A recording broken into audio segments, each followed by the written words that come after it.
Hello, everybody. This week I want to skip the board and talk to you directly. I just want to be able to look at you guys when I talk about this. This week's video is going to be called Existence Explored. And trust me when I say I'm not here to create a new religion, and I'm not here to destroy anybody's beliefs. I'm here to give a scientific / religious new view on, and it's not even necessarily a new view, but a view on existence. What is existence? For those of you that are new here, I do try to put a link to each previous video throughout the series, and I'm going to be incorporating future ones as well. That way, if you land in any part of the series, you can watch the entire series from start to finish. And today, I strongly encourage you all to go back to the first 3 videos, but most important, number 3, where we talk about existence there as well, and the cycles of existence, because that's a prelude to what I'm talking about today. So if you are new, or if you don't remember that video, please, right now, pause this, go back. You know what, I'll even put the number 3 video in the link in the description or the top comment. If you are coming in here and it's just posted, it won't be there right away. It will be available soon though, okay? So video 3, it's important that you see that. So what I want to talk to you about today is existence and different dimensions and a lot of different things, okay? We have in like a existence dimension, we have like 2D existence. In 2D existence, you're literally drawing something on a piece of paper. Now, if you draw something on a piece of paper and then you draw a box on the paper, the person in that 2D realm can't see inside of that box, okay? Because there's a line, there's a wall in their existence. It's flat, and they're looking at a flat wall drawn in front of them. But you, in the 3D existence, can see inside of that box, what's in it, all of those things, okay? So you already know what's there, okay? When you're in a 3D existence and you put something inside the box, the other person cannot see that until they open it, all right? We have a little bit more freedom of movement in this dimension. But then there's another dimension above us, and that's what we call the spirit realm most often, or ghosts, all of that. But what that is an energy existence in the 4th dimension outside of our bodies. And they are able to look inside the box, all of those things, and see what's going on. And in some cases, we get quick glimpses of them. Some people with special abilities can see spirits and ghosts a lot more than others.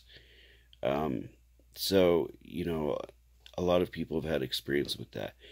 Well, how does that work? Now, when we go back to the cycles of existence, I talked about low energy frequency existing in matter and high energy frequency existing in space. But there is also high energy frequencies that can step down into matter, just as the equal and opposite of a high frequency, a low frequency can also be stuck in space or the 4th dimension outside of body, okay? Now, what's important about this? Well, before I even go into that, there are other dimensions of reality too. These are different dimensions of existence as far as your elevation of who you are as a person, a spirit. And in those, during the 3D, we're in a learning phase. And once we start to turn the corner of self-awareness and awareness of some of the things I'm talking about, you start to turn the corner into the 4th dimension, which is where we're at now. That's actually really where we're at. We're all starting to realize that everything we've been taught is kind of not exactly what it is. And when we become self-aware of who we are and our role, then we move into the fifth dimension. And that fifth dimension is where we live at harmony in nature with our planet, and the beings that are around us on other planets, and we cycle into that. Then outside of that is an existence that moves again out of body, and in that existence, we're putting positive energy back into the universe. And then beyond that is levels, and they keep going up, as far as I know, infinitely. But some of the higher levels are dream state levels, where the existence is such that they create.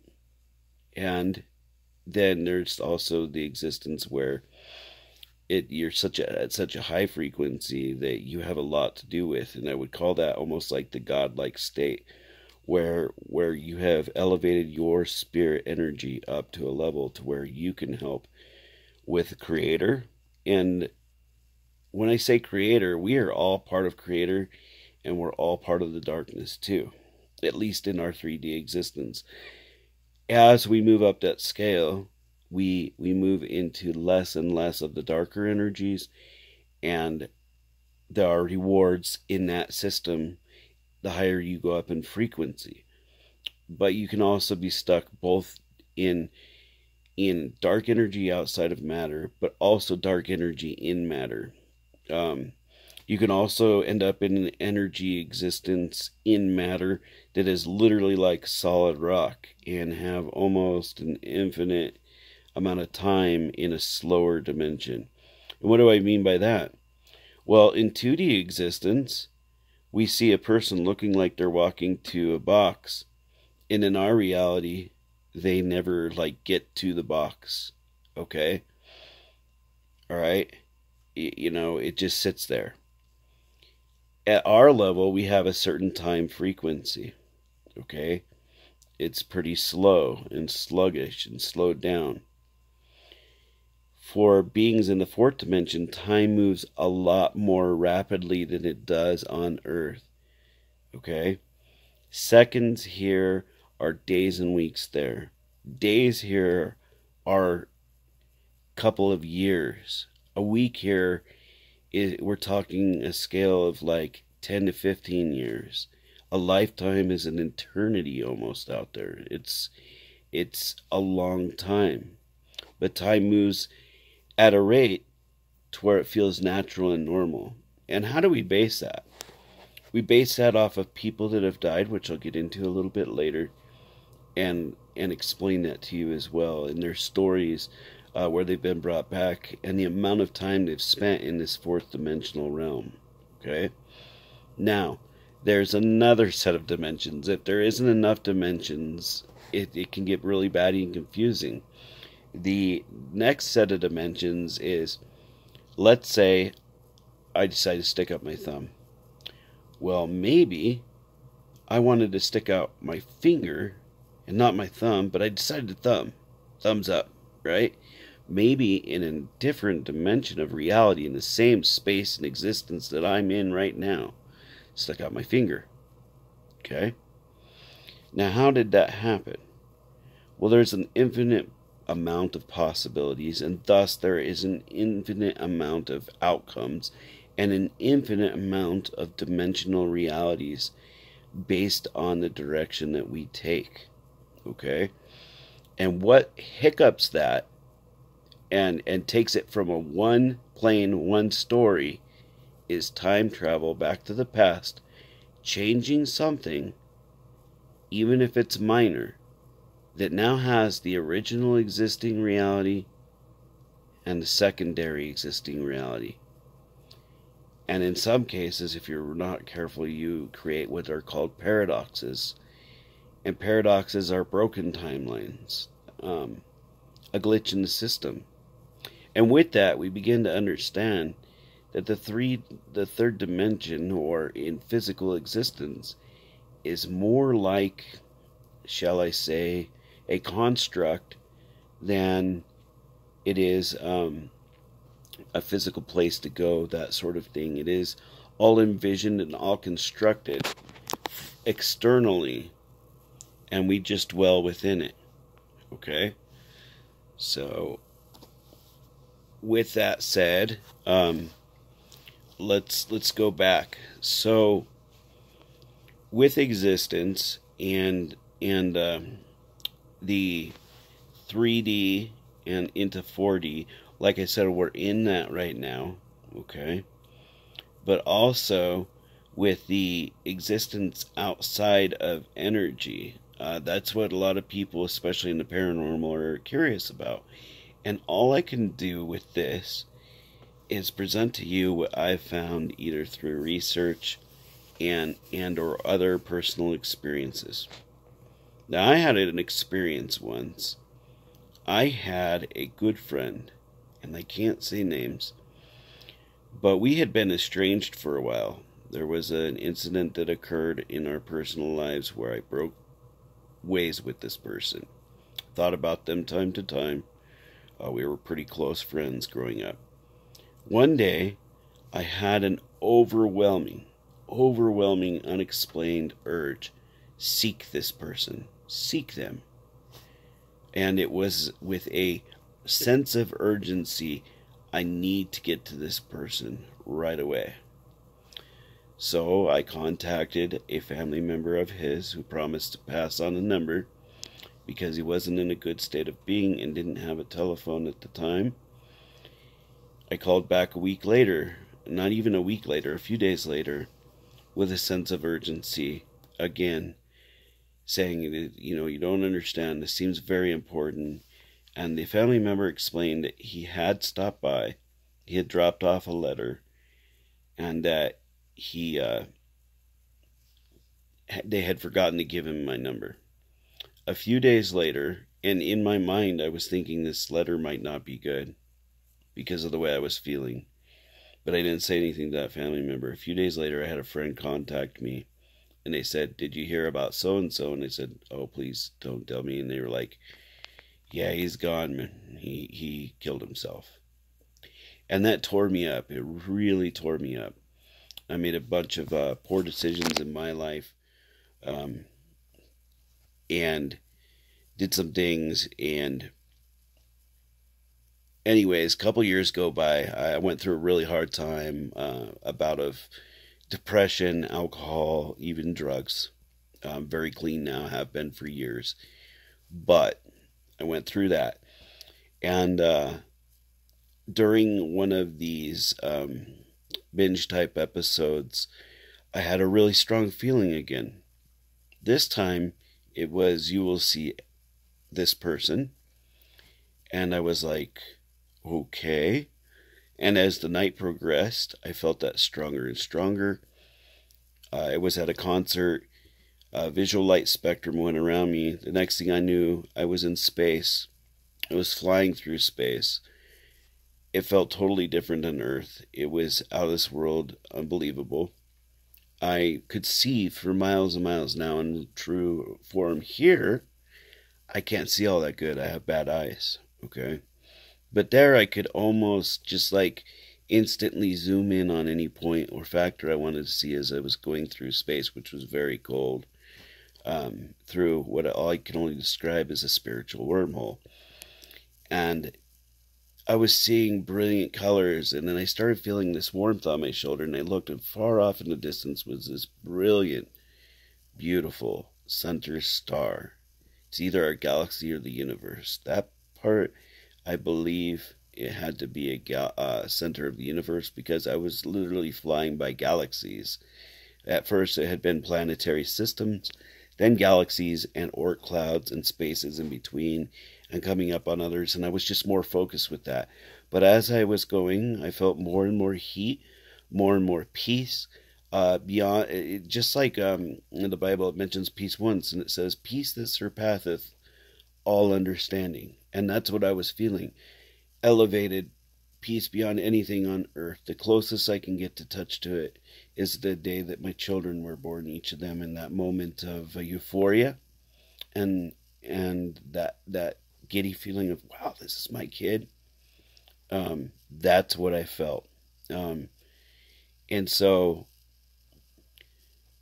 I'm getting closer. I notice this thing has a haze, kind of like around Saturn.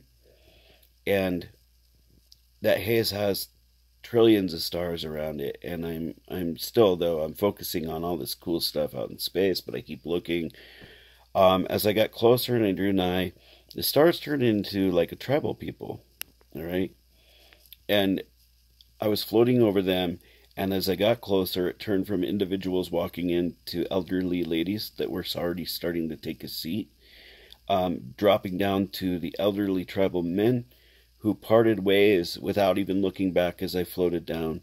I was landed by the star. I heard no sound during this whole time. And I started just walking around the star, and I heard this flicker and flame at this time, and could see, like I said, untold trillions of these men, and they were in a meditative pose. I couldn't see too far, but it was a slight elevation. I could see about 50 to 100 rows back, and then just stretching all the way around the star. And as I got around, I noticed this fire and a person standing there. In a minute after that, I noticed, as I drew closer, a person standing there all dressed in white, glowing. And when I got to the edge of the fire, I noticed all the tribal men quit doing their meditating and they just smiled, a toothless smile. And I remember that they were looking at me, but I could mostly only recognize from their face down. It was just really interesting. But all of a sudden, around the fire walks my friend. And I'm just super excited. I'm like, dude, we gave each other a hug, and I was like, let's dance and stuff. And he's like, wow, but then we did for a minute, but then the overwhelming feelings of trying to reach him hit me, and I was like, I tried to reach out to you. Well, in this moment, I was flashed back out of my body, and I was literally hovering back about 20 yards over, watching myself as this person spoke to me and whispered in my ear and told me things. Then I was flashed back in, and I was like, well, I don't know what you just told me, but like I said, man, I don't know what that was about, but I've been trying to reach out to him. And he's like, I know, but I'm okay. You can see I'm okay. And that's my message to you. I'm fine. And you got to go back. And I was like, back? I had forgotten about her, pain, all of that stuff. There wasn't even a chance to think of, do I want to go back or not? Because suddenly I was flying back. I mean, it was like a flash. I mean, it took hours to get to this place. But when he said I had to go back, all of a sudden I was just flashing back, and pictures of my children came into my head, and important things for me in life flashed into my head, and it had a whole new meaning of, I really need to embrace family and all that kind of stuff. And then I said, but wait, man, I'm gonna miss you. And he goes, me too. And I said, we'll dance again. And he said, yeah, we will. And then boom, I was there back at the place. Tears were pouring down my eyes, and only seconds had passed. So if not just a few seconds had passed, but it had been hours. Okay. And what a reason I told you this story is, it brought an awareness to me that for everything that we're going through here, it's a drop in the bucket. It's very easy to forget where we came from, the things we went through. And out there is a place of healing, at least where I was taken to, healing in meditative state. And I got this sense that I belonged with those people, the tribal people. And I remembered watching videos of South American tribes, and it's as close as I can get to it. And they have these rites of passage, and I've always been fascinated with it, the whole bull in hand gloves and all of the different things that they do. Just interesting stuff. So I also got a sense out of that death is nothing to fear. Yes, maybe we all fear about how it will come, when it will come, will it come too early?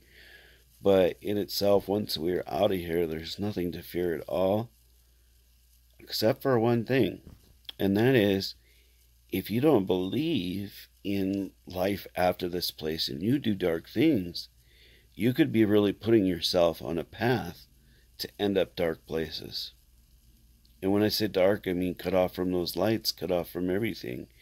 And out of that also felt like we were on the cusp of something great in this universe. We were on the verge of Earth setting an example that might send a spark through existence and relight this universe up in the light. If people could really take heart to this existence and believe in it and set an example by being good people and working together and working with the societies that perhaps even created us in our physical body and bringing light to everyone. And after that, I also felt there was more, because he also said in parting, there's important things you have to do, very important things, and he specified very in the way he said it, if I remember correctly, and it made me feel like there was something else that I needed to do as a person, that I needed to do things in, and I've researched so much stuff, as you can see in these videos, and now I'm presenting this to you today, and I'm not the only one. There's a YouTube special about a guy. I'm going to put those links in the description. Basically, in 2012, he died on Christmas Day. But he had a few near-death experiences before that. And in his experience, he went to a white room where he saw Kid Cudi, the rapper, dressed in white. And he felt wonderful peace there, and then was yanked back into existence. I've seen other stories where people go, and they go places and they spend years. They see what's like a screen in front of them. And at first it shows all the negative things, and people kind of like look at you like, yeah, we saw that. But then when they get to the small little things that people did in their lifetime, that were good, they celebrate that. It's like a worldwide celebration wherever their home planet or their home system of spiritual existence is. It's like an explosion of upliftment, enjoyment, and applause and cheers for those good things that people did. But I've also known people who've done dark things in their life, and they have had lights out, and it's literally lights out for them. They saw nothing. And those people, I believe, go to places where maybe they have to spend a time out in a rock-like energy existence. You know? There really could be like prison levels of existence. You know, animals. Not that being an animal would be that bad. You'd have the freedom, but you would also always be under duress of something looking over your shoulder, ready to get you, that kind of thing.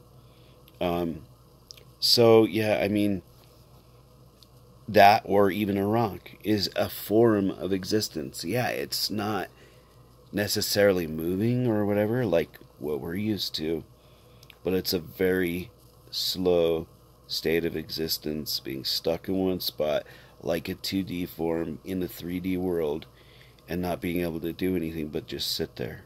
So that's something to think about as well. So, with this, there is reportedly people that pass away that have unfinished business. And they can get stuck outside of going to the light. Now, going to the light is something I want to discuss. Going to the light could be a good thing. It could be a bad thing. Going to the light seems to be to go to your happy place, but then you're recycled and reborn on Earth, or whatever your home planet is.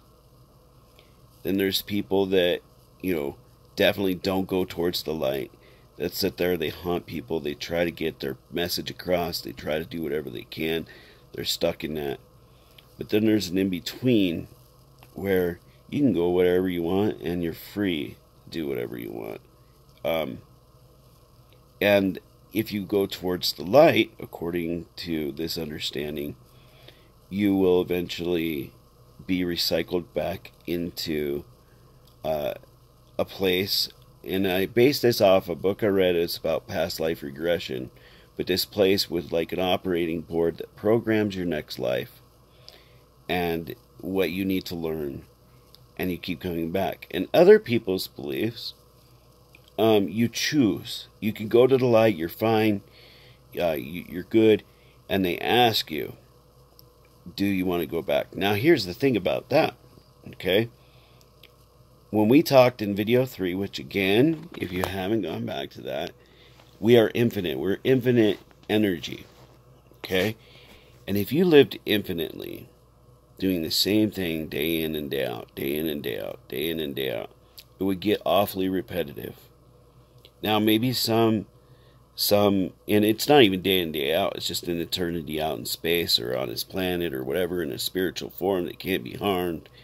And it's eternity. It could probably wear on a person's mentality. So when we enter these lives, and again, going back to being more like a construct, yes, it's physical, yes, it's here, yes, we're in it, but it's like a construct vacation for us to break away from this infinite reality and step outside the box and experience things in the physicality. And when we go to this supposed control room in the middle, they serve two purposes. One is to help us program our next life and experiences what we want to experience in the physical. And the other thing is that they also help open communication between the fourth dimension and the third dimension, the spiritual world and the non-spiritual world.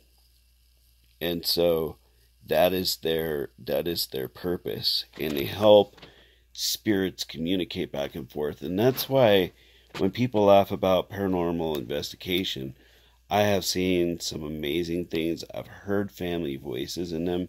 I just started following them as a hobby, and I've just heard undeniable amazing things. When I stopped laughing about it and gave it my true attention and followed some researchers, they really are on some stuff, and they've got better communication devices, better channeling. It's not a perfect system yet. And when we're talking about trying to cross between a physical world and a spiritual world, we're lucky to get anything from that at all. Okay? But we do. We can get some broken communication, and it's improving. Alex and Eric are Alex is a really great friend of mine. Eric is a person I watch on YouTube. That's Alex with Spectral Wolfpack Paranormal, and then Eric with Epic Paranormal TV is what I think it's called.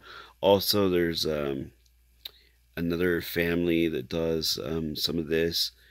That is Dumpster Dad Paranormal Homestead. There's also Marytown and Stevetown with their paranormal. There's a lot of paranormal groups to follow, but Eric has some really great communication, and so have they at different times, and I feel really blessed to like just sit back and investigate it and then start seeing some responses I didn't expect coming my way out of that, and so it's really interesting, but basically, out of all this whole 30-minute video, what I want to tell you is that there's nothing to fear except for fear itself. All right? And if you can comprehend this, you can live your day-to-day knowing that you have great places to go and other places to explore, and that this is all just part of something that you helped set up. All right?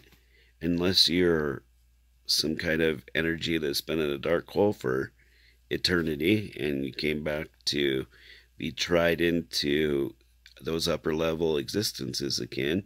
You've been around a long time and been in awareness, and you've chosen to come here, is what this boils down to. And maybe you didn't choose to come here, but your energy got pulled here.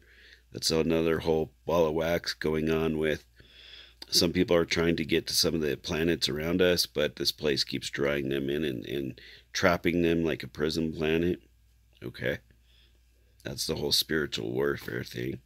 I do kind of get into that in one of the videos. I can't remember which one, but the possibility of there being a spiritual warfare between the Titans and the Anunnaki, who reportedly created us. And by in doing so, it created our physical bodies, and by in doing so was entrapping spirit energy, what we call the soul, from different systems. And when you look at this, you start to understand that God is the good, devil is, or evil is the dark, and that they are ideas of where we decide that we're going to direct our energy is the direction that we go. So those that continue to be darker, man, why? It's not serving any purpose to you, your fellow brothers and sisters around you, humanity. And those that are choosing to go to the light, bravo. Maybe we can get this universe back into the light again and live a really awesome, blessed existence on this earth and share kinship like we never have before. And I know that sounds really hippie-ish, and I don't even know why that's a bad thing. Bravo to the hippies for living a free existence and trying to teach us the way that we live day to day and that kind of thing. But also we need to be responsible too, setting up a system to where we do so much work, not as much as we're having to do to survive right now. It could be a lot better. It could be where we go and we serve and we do the work that we want to, versus having to be trapped into a certain education level or all that. I mean, we basically, if I want to be a brewer and I go to a brewery and I have somebody show me how to be a brewer, I can eventually become a brewer. Maybe not the best brewer, maybe not the worst, or maybe the best there ever was, but I could be one. And if we can change some of these things and how we deal out jobs and, you know, all that, that would be amazing. So start thinking about that. Like, what do you want out of life? And what do you want our existence to be like?